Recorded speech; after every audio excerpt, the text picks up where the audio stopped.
DW Inside Europe. Hello and welcome. I'm Kate Laycock in Germany. On today's programme, troubled passage. Could Azerbaijan's Zangezur corridor be Europe's next conflict flashpoint? It would effectively mean the West being kicked out of the Caucasus. The idea would be Turkey, Azerbaijan, and Russia eventually push out Western actors and leverage, and also possibly lead to a situation which might risk the overthrow of the government in Armenia. Then Macron in the Middle East, but problems loom closer to home, and Orban loses an ally, how the Polish election results are changing things for Hungary. Those stories and more coming up on the programme. As the leaders of the EU's 27 nations gathered in Brussels for their traditional autumn summit this Thursday, there was all but universal agreement that the world was in a perilous state. In addition to the deadly conflicts in the Middle East and Ukraine, tensions in the Caucasus region were on the agenda. Last month, Azerbaijani forces recaptured the ethnic Armenian enclave of Nagorno-Karabakh, creating tens of thousands of refugees. Now, there are concerns that more conflict may be looming, this time focused around the Nakhchivan Autonomous Republic, an Azerbaijani exclave populated by Azeris, a Turkic ethnic minority group widespread in the region. As Dorian Jones reports from Istanbul, any new conflict could have far-reaching consequences for both the region and beyond. An Azerbaijani military video of joint military drills with Turkish forces across Azerbaijan and Nakhchivan, an Azeri enclave that borders Turkey. The three-day powerful show of force follows last month's joint call by the Turkish and Azerbaijani leadership for a 40-kilometre corridor through Armenian territory to connect Azerbaijan up with its Azeri enclave. The Zangezur corridor, as it's dubbed, is of critical importance to the close allies, but Armenia strongly opposes the passage. Asla Aydin-Taşbaş of the Washington Brookings Institution says a conflict could be looming. Turkey does not necessarily want a militarized solution. The nature of the relationship with Azerbaijan and Turkey and between President Aliyev and President Erdogan is more or less a blind check. And the Turkish position is they would like a trade route into Nakhchivan and Central Asia. If it's possible to do it through peaceful means, I think they prefer that. But if Azerbaijan chooses to do it through military means, it does seem like it can count on Turkish support. For Turkey, the corridor is also strategically important, explains Hüseyin Barca, head of the Foreign Policy Institute, a research organization in Ankara. He warns that Armenia is now faced with a stark choice. Armenia has to make a decision, peace for land or land for peace. For Turkey, very important to have this Zangezur corridor open, not only to connect with Azerbaijan, but also with all the Central Asian countries, Caspian Sea, and also through the main roads that the goods of Turkey will be transported to Central Asia. The simmering tensions come after last month's capture by Turkish-backed Azerbaijani forces of Nagorno-Karabakh, an ethnic Armenian enclave, resulting in over 100,000 refugees fleeing to neighbouring Armenia. Eric Hachopian, a political consultant in Armenia, warns the Yerevan government is in no position to give up Armenian territory. This is the red line of red lines. It will never be accepted. What they say is that let's open up all roads. It's our sovereign territory. You drive through our sovereign territory. We drive through your sovereign territory, but the roads will be controlled by us. There's not going to be a corridor. Road opening, yes. Corridor, a legal corridor controlled by another country, absolutely not. But Moscow backs the idea of a land corridor, proposing Russian soldiers administer it. Armenian Prime Minister Nikol Pashinyan is seeking to break away from Russia's sphere of influence and align with the European Union. Moscow sees a corridor outside of Yerevan's control as part of a broader strategy of circumventing international sanctions by new trade routes through friendly countries, explains Russian expert Tatiana Matrova, a visiting professor at the Paris School of International Affairs. Russia is basically rebuilding its whole logistical network. And this corridor is potentially important part of this new network from north to south. Moscow's influence in the Caucasus has been on the rise since political infighting resulted in the European Union's failure to broker a peace deal between Azerbaijan and Armenia at the EU summit in Spain earlier this month. Soli Özel is a teacher of international relations at Istanbul's Kadir Has University. Azeris said that Turkey ought to be in the talks. The Germans and the French said Turkey cannot be in the talks, and you really wonder which world they're living in. I would have expected that the Europeans, particularly the French, would work with Turkey and get Armenia out of the orbit of Russia. Following the failed EU peace effort, Russian President Vladimir Putin was quick to court his Azeri counterpart Ilham Aliyev, and Azerbaijan's stance against Armenia has hardened even further. Analyst Aydin Tashbash warns if a new conflict erupts in the Caucasus, the long-term consequences will be significant for all players. It would effectively mean the West being kicked out of the Caucasus. The idea would be Turkey, Azerbaijan, and Russia eventually push out Western actors and leverage, and also possibly lead to a situation which might risk the overthrow of the government in Armenia. The ousting of a pro-Western Armenian government would undoubtedly be welcomed by Putin, as he seeks to maintain his grip on the region and circumvent international sanctions.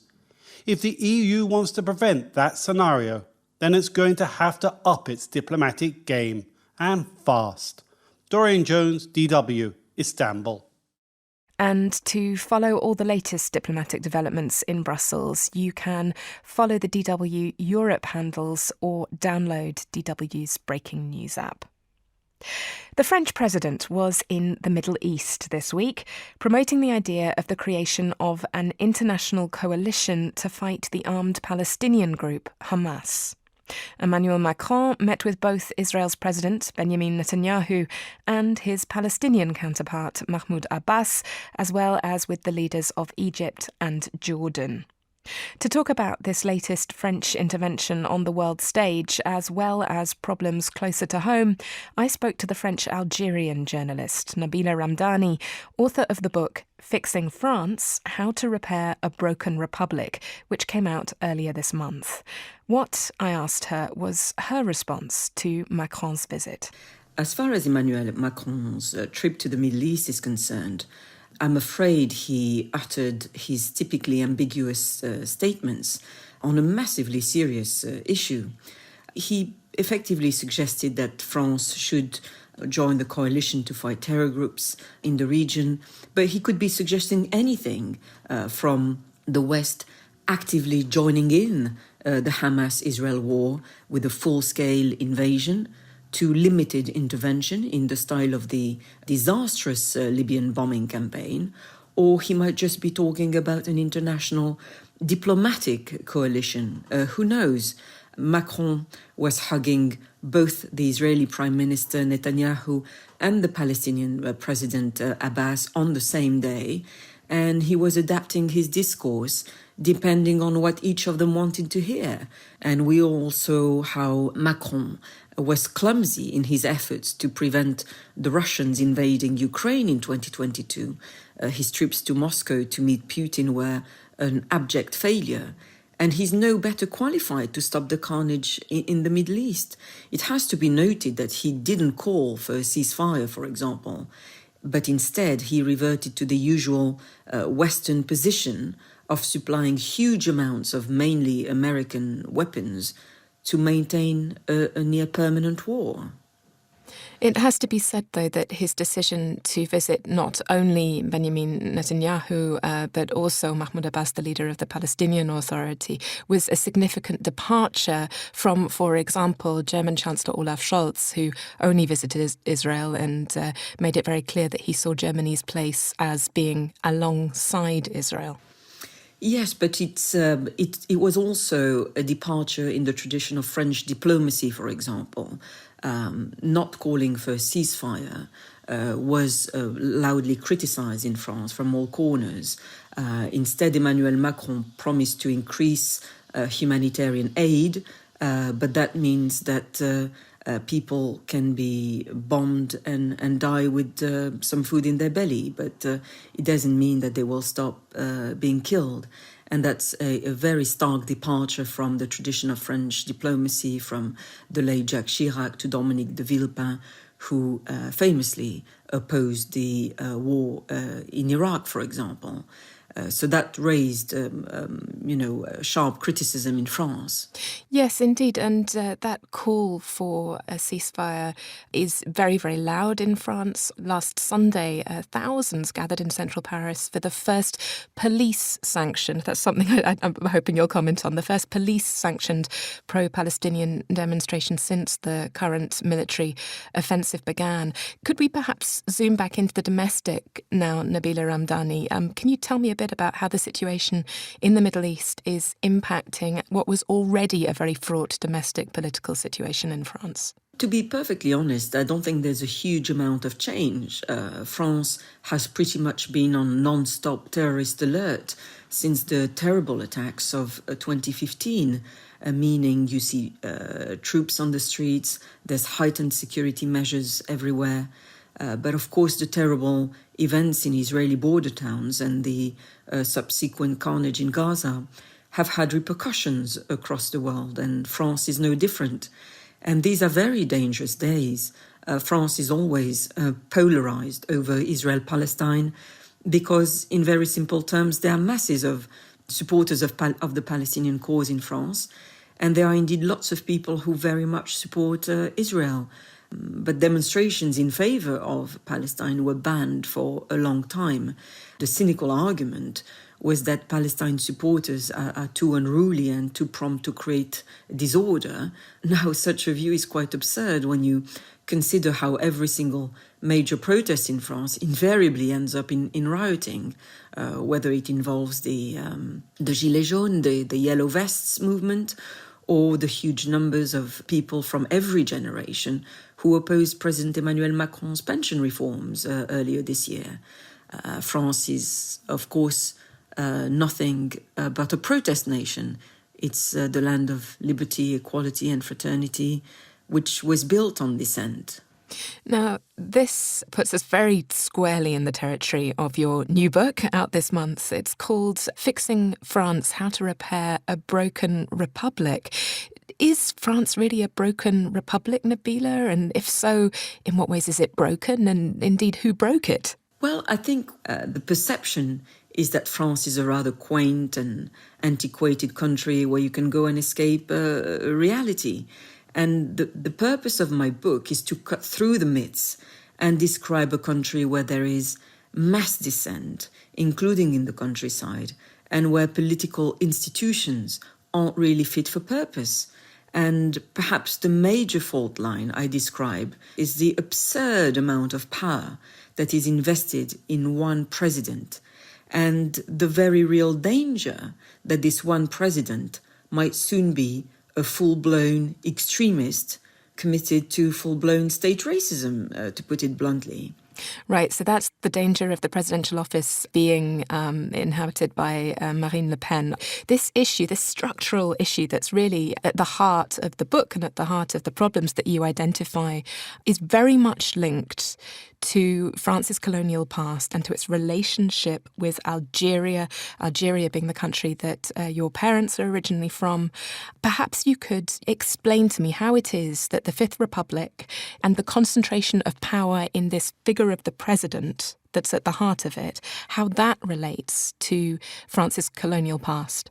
My book examines the intricate link between the foundation of the Fifth Republic and the constitution of the Fifth Republic and the Algerian War of Independence. The Fifth Republic was founded during a period of utter turmoil, and the chaos was mainly caused by the Algerian War of Independence. There were very fierce nationalists who wanted to hang on to France's most valued colony, which was in fact not considered as part of the French territory per se. Meanwhile, plenty of others wanted to let it go. And this was a time, of course, when the world was waking up to the principle of self-determination. And Charles de Gaulle, who was the great war hero, was brought out of the political wilderness to effectively impose military values on the chaos. And he and his supporters argued that the strong man, leader, was required, and that the increasingly weak parliament in Paris should not be an encumbrance to this. And that's why, ever since then, far too much power has been centralized in the head of state. A new constitution was written, and it effectively created the notion of a quasi-monarchical French president who is supported by a massively powerful security state and who can govern by decree. So that's why I argue in my book that at the very least, reforming the presidential system should remove the mechanism by which a highly determined individual can effectively take control of the whole system. Nabila Ramdani is author of the book Fixing France, How to Repair a Broken Republic, which is out with Hearst Publishers in the UK and Hachette in the US. I'm Kate Laycock in Germany. You're listening to Inside Europe.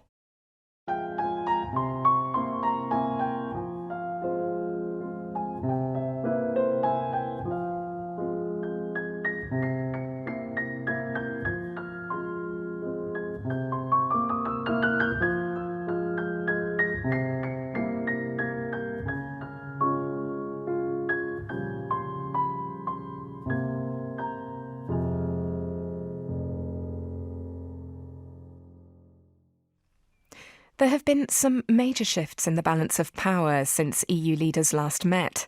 Populist politician Robert Fico is now in power in Slovakia, whilst in Poland the right-wing Law and Justice Party has lost their majority, with the former leader of the European Council, Donald Tusk, now seeking to form a governing coalition. This latest development comes as a bitter blow to Hungarian President Viktor Orban, who fears losing a crucial political ally in his battle with the European Union over the rule of law.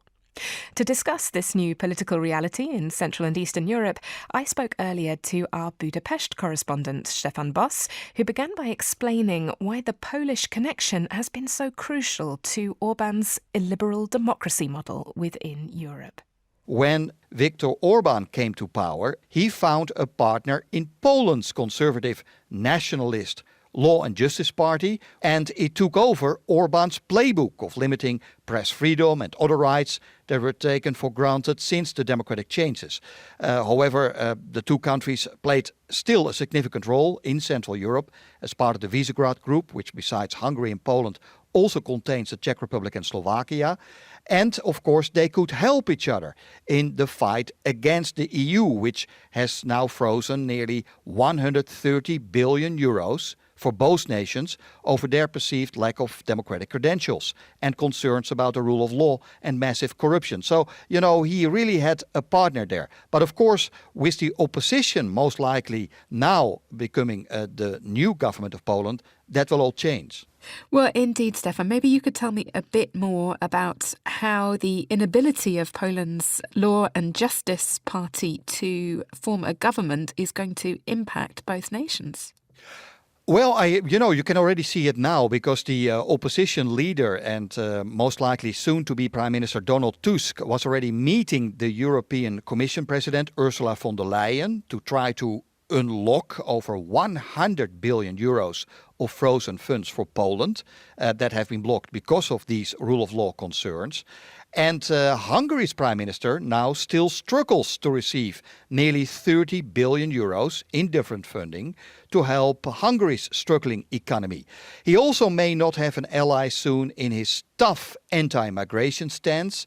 Just around the elections in Poland, Orban still recalled that both countries opposed the European Union's statement about migration and changing the bloc's rules for handling irregular arrivals, including the fair distribution of refugees among member states. This is what he said about that.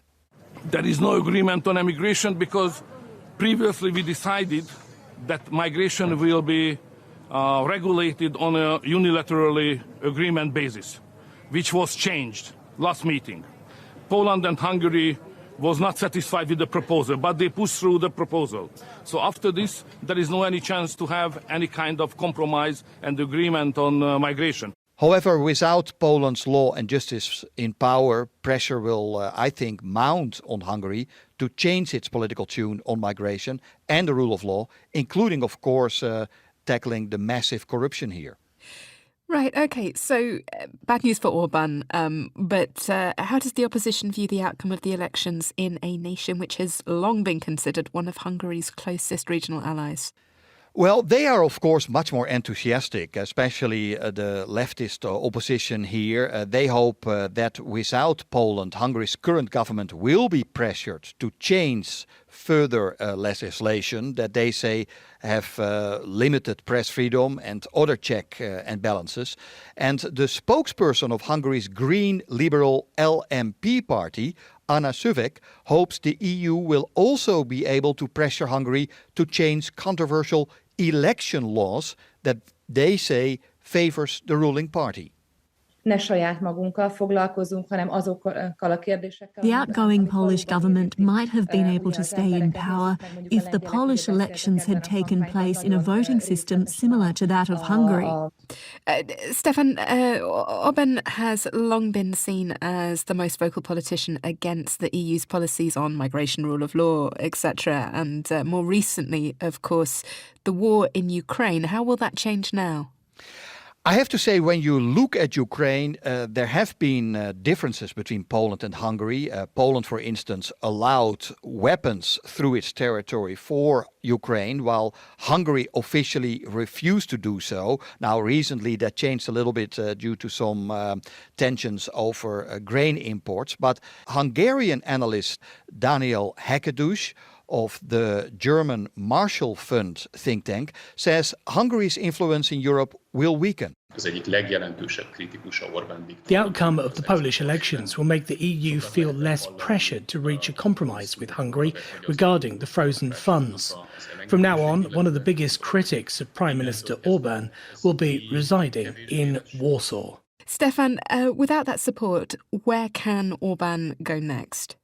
To the east, I think. He has already raised eyebrows after meeting and handshaking in recent days with Russian President Vladimir Putin, who is considered a war criminal by the European Union over his invasion of Ukraine.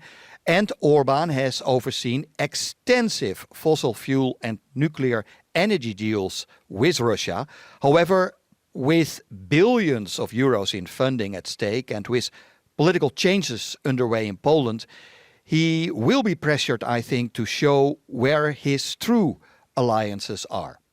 Our Budapest correspondent Stefan Boss there.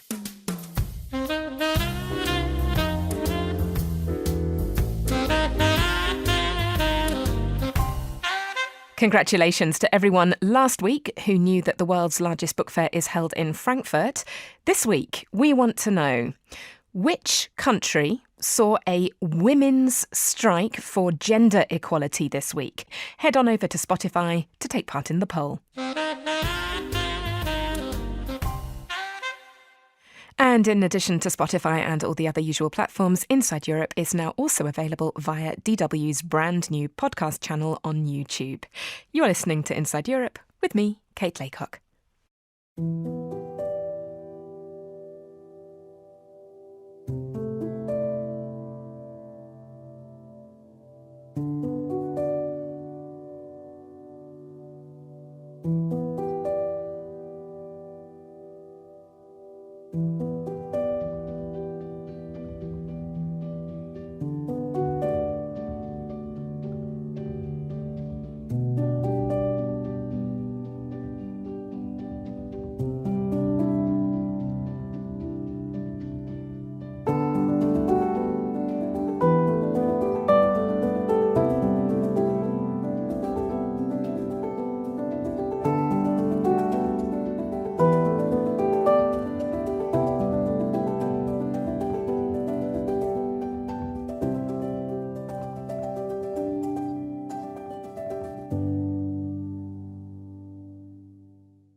This is Inside Europe, and I'm Kate Laycock in Germany. We have a real treat coming up for you this half hour. Oboist James Austin Smith on his Hearing Memory project, which explores the lost music of East Germany. Stories were recounted to me of sort of close calls with the Stasi, where there would be officials at dress rehearsals, for example, overseeing whether they thought that the performance should be allowed or not. That's coming up in just a minute, followed by a two-part look at climate adaptations from Paris to the Our Valley. Stay with us. Broadcasting from Germany. This is Inside Europe. What happens to the culture of a country when that country ceases to exist? That's the question which forms the starting premise of Hearing Memory, a musical historical project by American oboist James Austin Smith. Through documentary interviews, storytelling and musical performance, Smith and pianist Corey Smythe explore the complicated legacy of the daring classical music scene that emerged in the 1970s in East Germany. When the Communist German Democratic Republic, or GDR, was dissolved in the wake of the fall of the Berlin Wall, its music was, as Smith puts it, lost to the end of history. Until now, that is. Yeah, it's a really interesting history, and it's also a very compact history. It's sort of like a small museum. You can see it in like an hour, because the GDR only existed for like 40 years, right? So in the first half of the country's history in the 50s and 60s, much of the music, the classical music, was about nation building and society building and socialist state building. So you have a lot of what is more or less propaganda music written in a very understandable style, and that was, of course, dictated by the government and by the Composers Union, that the art should be not only digestible, but it should also inspire the workers and farmers of the socialist state to, go about their duties honorably. And that, along with some political changes from the government in the late 60s, early 70s, that started to turn a corner. And what emerged in the early 70s, especially centered in Leipzig and around a very specific group of musicians, one of Europe's very first new music groups, called the Group for New Music Hans Eisler, that turned into something, let's say, if the first 20 years were music written for the state, it turned into a sort of music written against the state, or at least in some kind of opposition or in some kind of pressure against the kind of oppression that was so prevalent in East German society. So what developed was this kind of provocative, quite dramatic, quite theatrical, quite daring avant-garde, really rigorous classical music that, by the nature of the fact that there were typically no words to any of this music, was difficult for the organs of state security, the Stasi, etc., to actually reject, because they couldn't necessarily put the finger on, that strange collection of musical notes is surely political protest, and it's very difficult to argue that.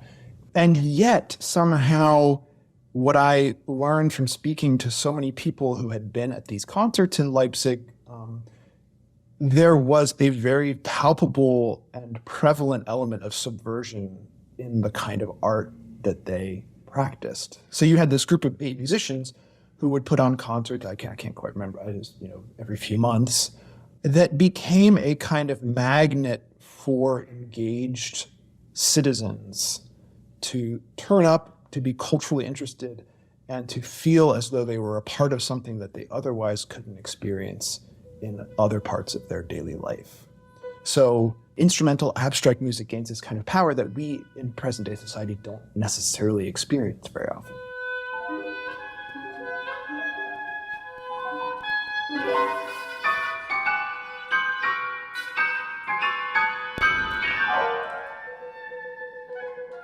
There is a certain ancient quality to the oboe in the sense that, cultures really around the world have this kind of reed pipe instrument really from antiquity.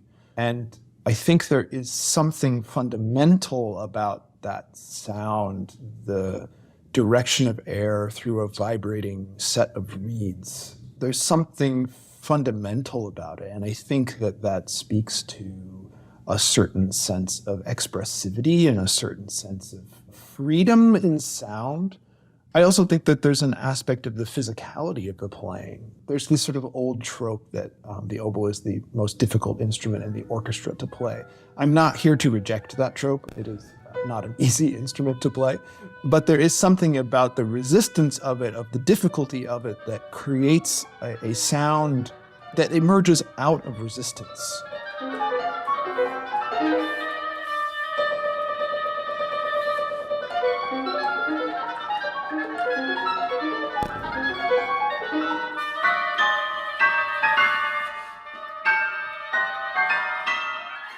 Stories were recounted to me of sort of close calls with the Stasi, where there would be officials at dress rehearsals, for example, overseeing whether they thought that the performance should be allowed or not. Somehow there's always these sort of protective, what do you call them, guardian angels that sort of help you move through the apparatus of the state. And I think the musicians themselves had those as well. In this case, it's actually a very interesting intersection between the state and the musicians, because here you have this group of musicians who are actively creating something somewhat subversive. And yet, because the quality is so high and so on such a sort of international level, the state also recognizes that this group of musicians can be a kind of fig leaf for the state. And so they begin to send the group around Europe as an example of how great culture is in the GDR. As one of the musicians that said to me, we were left alone to do our work and we were used for it.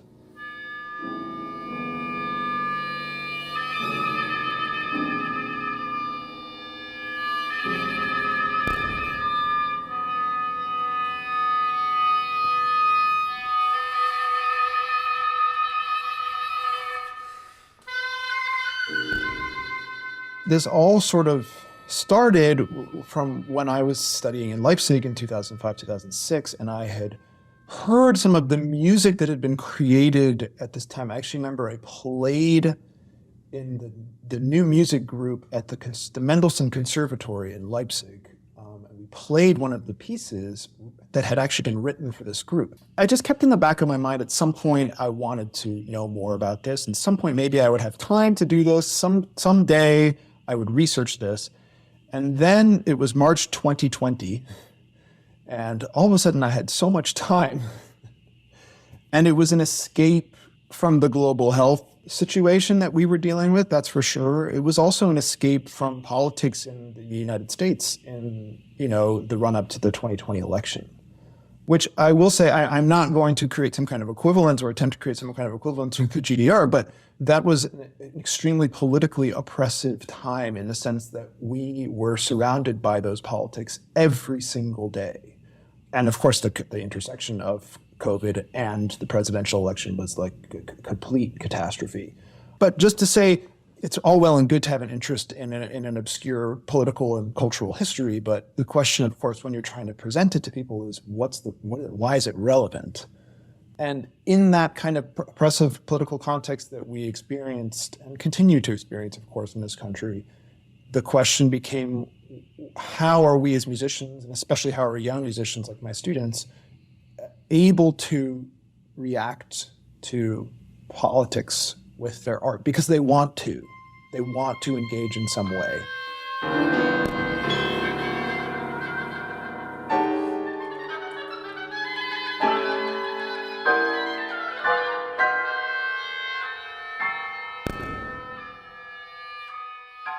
I think the biggest thing that really made me question our role in society in 2020 was how quickly we were dispensed with.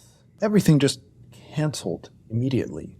I think that was perhaps something that I struggled with at the time. If what I do on a daily, weekly basis is so easily dispensed with, just how relevant is it to the people whose lives we're trying to touch?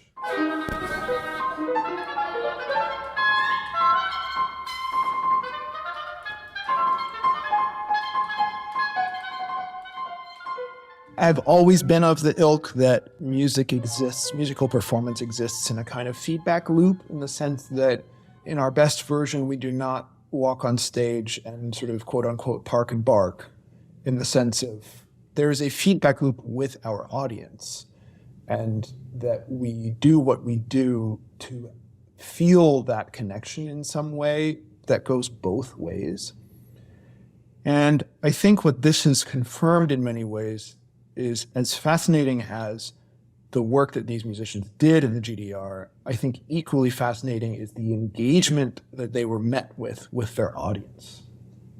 And that there was some kind of political and cultural necessity for what they were doing, as demonstrated by their audience's engagement. And so the question this has left me with in many ways is, how do we empower our audiences, our fellow citizens, our fellow culture lovers, to be as engaged in this art as we are? And how do we impress upon our audiences, or collaboratively reach a point where the music that we are sharing together is necessary? Oboist James Austin Smith there. And if you are lucky enough to be in New York this weekend, you can catch him and pianist Corey Smythe as they perform Hearing Memory at the National Sawdust in Brooklyn. We have two innovative examples of European climate adaptation coming up for you next, one rural and one urban. The urban example first, Paris. As temperatures rise around the world, the city of Paris is implementing measures to deal with the heat. Almost 400 French citizens are thought to have died as a result of this August's record-breaking temperatures, so heat mitigation can literally be a case of life and death. Heat mitigation and emissions reduction go hand in hand in the master plan, which the French capital hopes will take it to climate neutrality by 2050. For example, it's limiting the use of cars and greening certain areas around the city. Such measures could lead the way for other cities to follow suit, and yet there are hurdles, as Lisa Louis reports. Paris, the city of love, has long been a tourist's dream. But despite its air of romance, on hot summer days, it can feel difficult to breathe. Concrete roads and buildings turn the French capital into what's known as an urban heat island. Climate change could make it as hot here as in southern Spain. That's why Paris is investing tens of millions of euros to help cool down the city. Bonjour. Bonjour. Enchantée, Lisa Louis. Dan Lord is deputy mayor and in charge of implementing the climate plan. On a déjà une baignade qui est ouverte tout l'été. The Canal Saint-Martin here is already open for swimming. After next year's Olympic Games, we plan to open 3 more bathing areas on the Seine River. This is a historic city built for a moderate climate and one of the 5 most densely built cities in the world. That's why it's like an oven, far more so than places spread out over a larger area. One plan is to replace concrete with earth that can soak up rainwater and cool down the air. We'll also insulate public buildings. Many public squares have already gone green, like the Place de la Nation in northeastern Paris. Others are still in a transition phase, like the Place de Catalogne in southern Paris that will become an urban forest, as trees are crucial to cooling down the city. I am standing next to one of several brand new stretches of greenery across the city, and I can feel the difference in temperature between here and just a few meters away over there. That's because the plants and trees provide shade and their roots draw water out of the ground, which then evaporates on their leaves. Studies show that trees cool down the air by up to 10 degrees. They are like natural air conditioning units. The River Seine will not only become an open-air swimming pool, it's already providing a contribution to bringing down temperatures. It's part of an eco-friendly cooling system called Fraîcheur de Paris, a network of underground water pipes connected to over 700 buildings across the city. I'm paying a visit to one of the system's main cooling plants, the Centrale Canada. Raphaël Neral is Secretary General at Fraîcheur de Paris.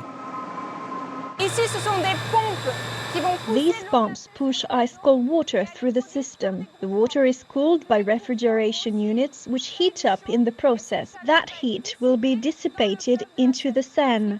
Its water flows through a secondary circuit. This system consumes half as much electricity as a conventional air conditioning unit. What's more, that electricity comes entirely from renewable energy. The network today has 90 kilometers of pipes, and the company plans to triple that over the coming 20 years. Paris was the first city in Europe to adopt such an underground cooling network. Now, other municipalities are increasingly getting interested.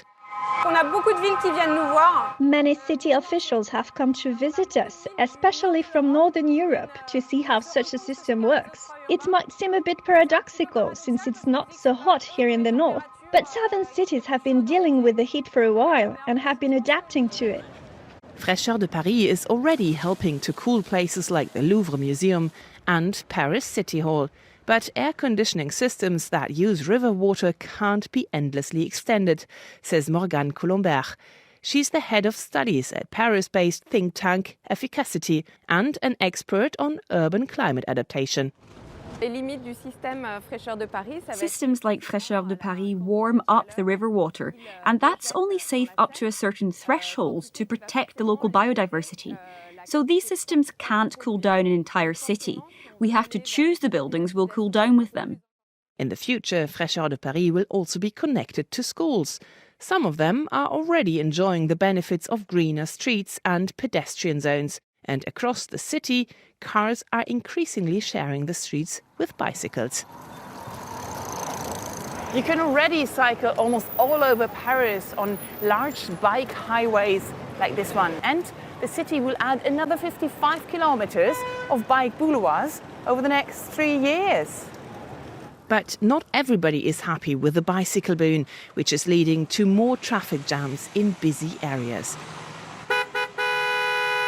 That's why planners need to take the concerns and needs of local communities into account, says climate expert Morgane Colombert.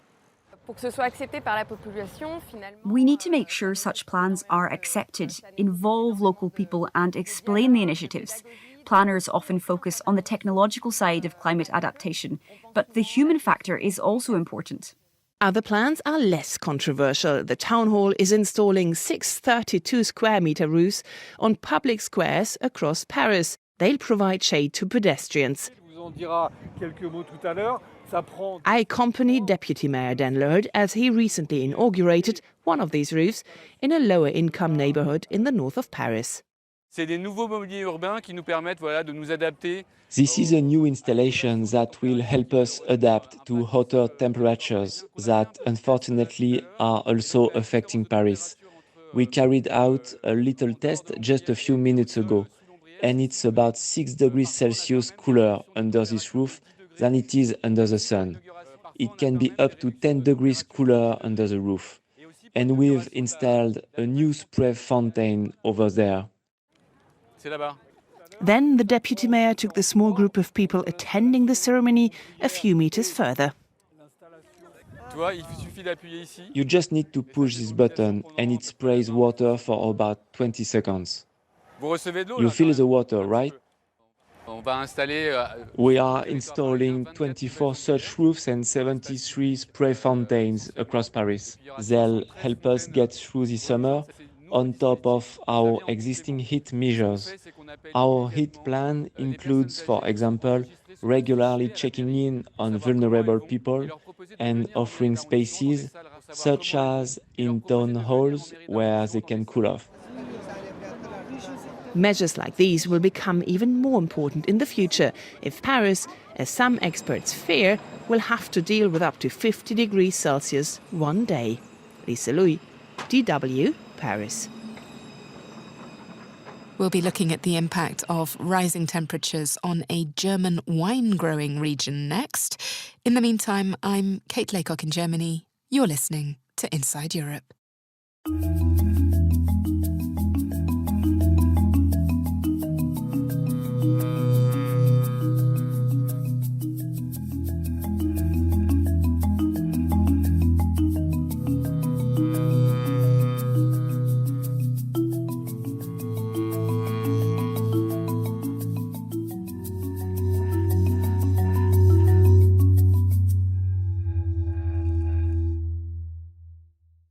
Now, one of my favourite things to do at this time of year is to head out into the countryside south of Bonn to walk in the beautiful Ahr Valley, which at this time of year is aglow with glorious golds, reds and oranges as the vine leaves in this traditional wine-growing area take on their autumn colours.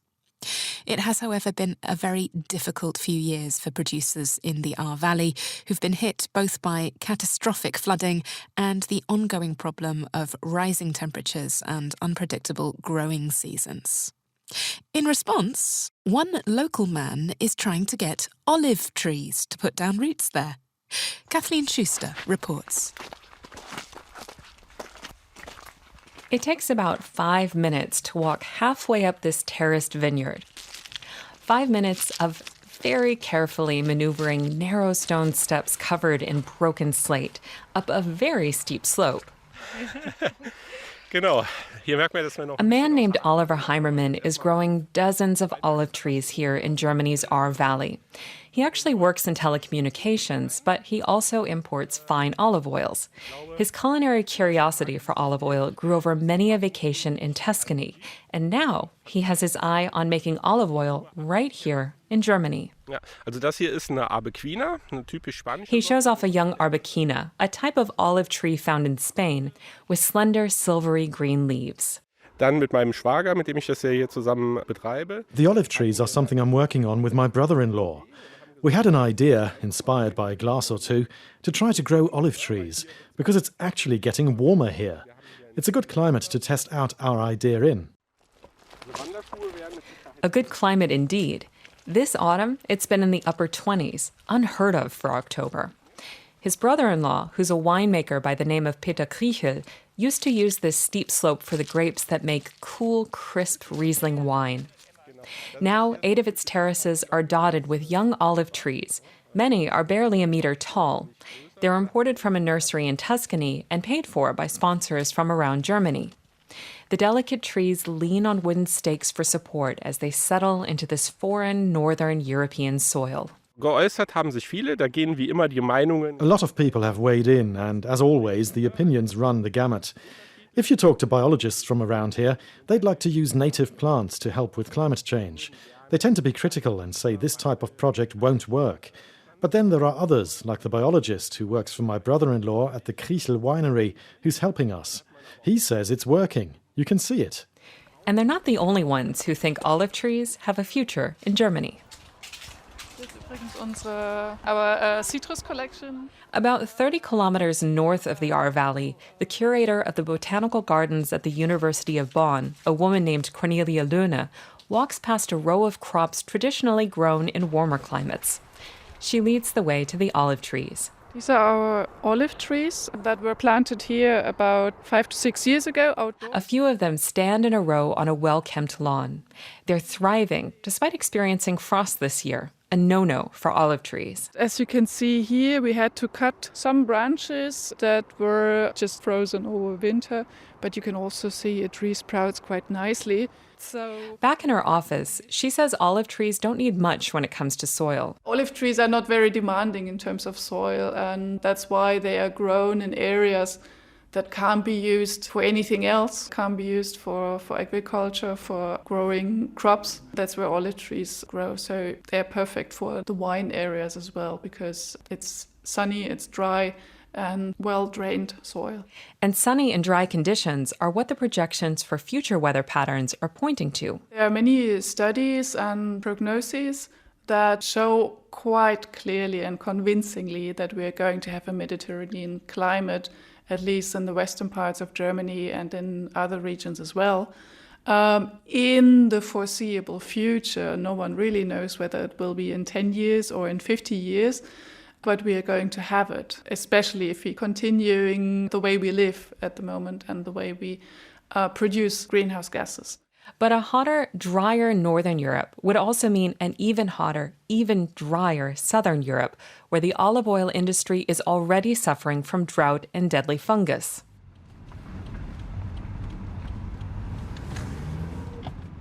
On the road to Oliver Heimermann's original testing spot, it's hard to miss how climate change has already shaped the area.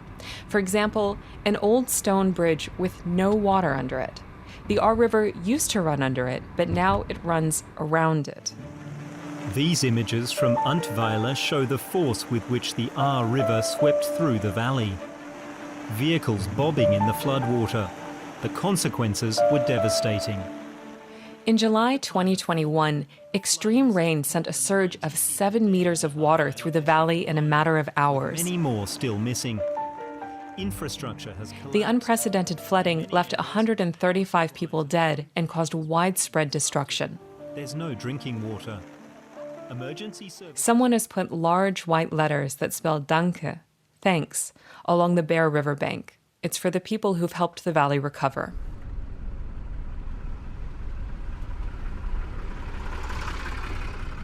High above in the vineyards, though, the memory of the flood seems to fade away as row after row of lush green grapevines come into view.